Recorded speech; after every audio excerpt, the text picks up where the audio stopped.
It doesn't happen all at once. At first, it's just a comment that makes you pause. Then it becomes a pattern. Your memories being questioned, your emotions labeled as overreactions, your perspective slowly erased. You start to wonder, am I the problem?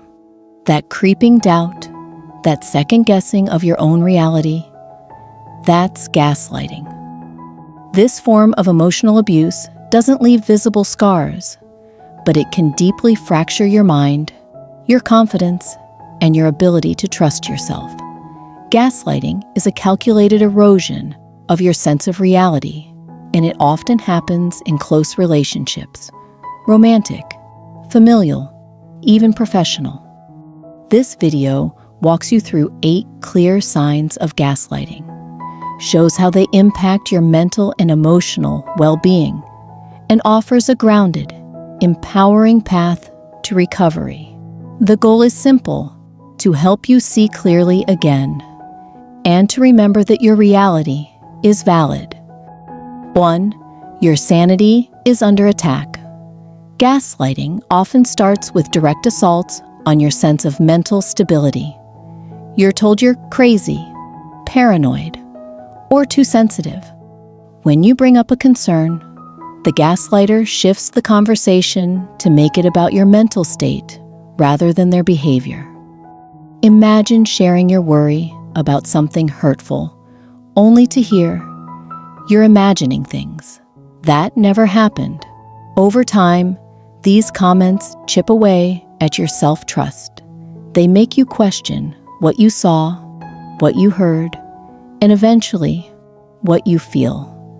The more someone tells you that your inner experience is flawed, the more power they gain over your perception of reality. 2. The past keeps changing. Gaslighters often rewrite history. Something painful happened. A cruel comment, a broken promise, a betrayal. And when you bring it up later, it's denied completely or reinterpreted to benefit them. "You misunderstood me. I never said that. You're twisting my words." When these moments pile up, you begin to question your memory. You may find yourself rereading texts, taking mental notes, or replaying conversations just to confirm that you aren't losing your mind. This tactic works because memory isn't perfect. The gaslighter exploits that, turning your natural uncertainty into their weapon. 3. Harm is minimized or reframed. When caught, a gaslighter won't always deny what they did. Sometimes they admit it, but only after minimizing it. They downplay the emotional weight of their actions or dress up their words in vague, soft language. An affair becomes a lapse in judgment. A slap becomes just a reaction. A lie becomes a misunderstanding.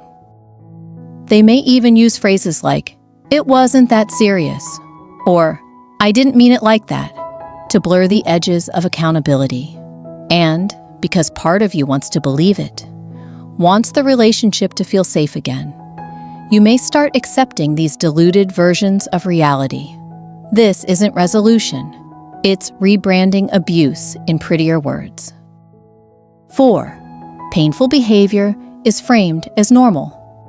Gaslighters often justify their actions by saying, "Everyone goes through this," or "This is just what relationships are like."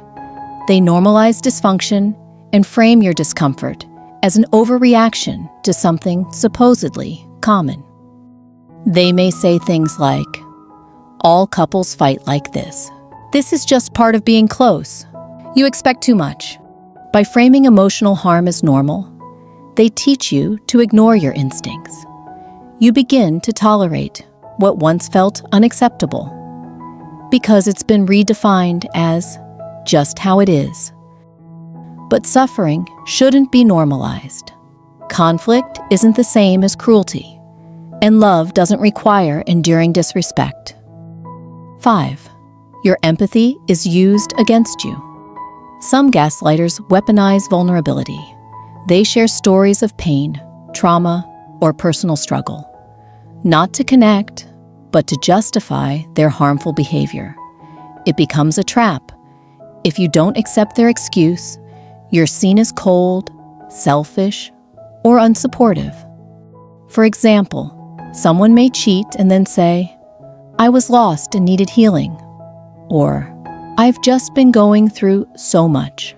Suddenly, your role shifts from the person who was hurt to the one expected to provide comfort. Your empathy becomes the reason they don't have to take full responsibility. This is called emotional manipulation. Your kindness shouldn't be twisted into silence. 6. Blame always comes back to you. When things go wrong, the gaslighter finds a way to blame you, no matter what actually happened. Even when you're the one who's been hurt, they spin the story so it feels like you caused the problem. They lie, and you're blamed for being too suspicious. They insult you, and you're blamed for making them angry. They hurt you, and you're blamed for being too sensitive. This creates a no-win situation. If you speak up, you're blamed. If you stay silent, the behavior continues. Over time, this makes you hyper-aware of every word and action. You start walking on eggshells. That constant fear of doing or saying the wrong thing is not love. It's control. 7. They project their own faults onto you. Projection is when the gaslighter accuses you of the very things they're doing. If they're lying, they call you dishonest. If they're being manipulative, they accuse you of playing games. If they're unfaithful, they question your loyalty. This strategy keeps you on the defensive. It confuses the dynamic and shifts the focus off of their actions. It's meant to keep you tangled, always trying to prove your innocence instead of questioning their behavior. It's not about honesty. It's about distraction and deflection. 8. Your emotions are the problem. You cry, and they say, "You're too emotional." You get angry, and they say, "You're unstable." You bring up an issue, and they say, "You're always looking for problems." The core message: your reactions are the issue, not their behavior. Over time, you start suppressing how you feel. You stop trusting your instincts. You might even begin apologizing for being hurt. This is the gaslighter's goal: to make you internalize the belief that you are the reason the relationship feels so painful. How gaslighting affects you long-term. Living with gaslighting can leave deep psychological scars. You may feel like a shell of your former self, unsure, withdrawn, and anxious. You might struggle to make decisions, trust your intuition, or even identify how you truly feel. The confusion can become chronic. Joy feels distant. Your sense of self, once strong, feels fractured. Even outside the relationship, you might second-guess new people, question safe situations, or feel disconnected from who you used to be. This isn't weakness. This is survival. Your mind has been forced to live in two realities, one you know and one you were told to accept. Breaking free, a new path forward. Healing from gaslighting is possible, but it begins with a decision to trust yourself again. Even if it feels hard, even if it feels scary, the following steps can help guide your recovery. Step 1.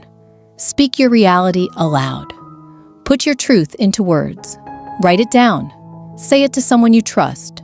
Reclaim the language that was taken from you. Clarity begins with naming what's real. Step 2. Step away from the source. Emotional distance is necessary. Whether that means taking time apart, limiting communication, or leaving entirely, it allows your mind to breathe again. Step 3. Surround yourself with safe people. Choose people who believe you, support you, and help you reconnect with your truth. Isolation makes gaslighting stronger. Community dissolves its power. Step 4. Set boundaries that protect your peace. You don't have to explain every decision or tolerate conversations that twist your words. Your emotional safety is not up for negotiation. Step 5. Let go of the illusion. The version of the relationship you hoped for may never exist. That's painful, but holding on to it can keep you trapped. Letting go is not failure. It's freedom. You were never broken, just disoriented. Gaslighting is designed to disorient you, to make you forget your strength, your clarity, your intuition. But those things were never lost, just buried beneath someone else's version of reality. Now, you have the power to uncover them, slowly, gently, without shame. This process isn't linear. Some days will feel raw, others will feel empowering, but every step you take toward trusting yourself again is a step back toward home, to a life defined not by fear or confusion, but by truth. You deserve to feel safe in your own mind. You deserve love that doesn't come with erasure. You deserve peace, and it begins now with belief in your own voice.